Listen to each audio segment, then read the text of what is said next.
2019 జనాభా లెక్కల ప్రకారం ఉన్న డ్రాఫ్టింగ్ ఓటర్ జాబితాలో వార్డు షిఫ్టింగ్లు తప్ప ఇతర సవరణలు ఏమీ ఉండవని మున్సిపల్ కమిషనర్ మల్లికార్జున్ గౌడ్ స్పష్టం చేశారు. సోమవారం రోజున హుస్నాబాద్ మున్సిపల్ కార్యాలయంలో ఓటర్ జాబితాపై రాజకీయ పార్టీల నాయకులతో సమావేశం నిర్వహించారు. పలు అభ్యంతరాలను వ్యక్తం చేశారు. ఓటర్ జాబితా అశాస్త్రీయంగా ఉందన్నారు. ఇంటిలో ఉన్న కుటుంబ సభ్యులను విభజించి భర్త ఓటు ఒక వార్డులో, భార్య ఓటు మరొక వార్డులో ఎలా చేరుస్తారని ప్రశ్నించారు. హుస్నాబాద్ పట్టణంలోని 20 వార్డులకు గాను 18 పిఎస్లను ఏర్పాటు చేయడం ఓటర్లు అయోమయంలో పడుతున్నారని తెలిపారు.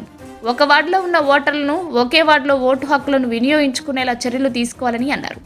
ఓటర్లకు అనుగుణంగా మరో 2 వార్డులను పెంచాలని డిమాండ్ చేశారు. అన్ని వార్డుల్లో ఓటర్ల సంఖ్యను సమానంగా ఉండేలా చర్యలు తీసుకోవాలని కోరారు.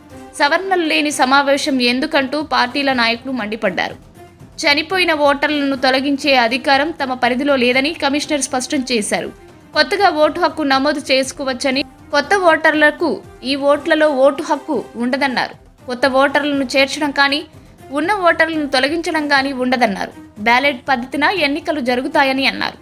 రాజకీయ పార్టీలు లేవనెత్తిన అభ్యంతరాలను ఉన్నతాధికారుల దృష్టికి తీసుకెళ్తానని తెలిపారు. ఈ నెల 9న కలెక్టరేట్లో నిర్వహించే జిల్లా స్థాయి రాజకీయ నాయకుల సమావేశంలో రిజర్వేషన్లపై స్పష్టత వస్తుందని కమిషనర్ మల్లికార్జున తెలిపారు.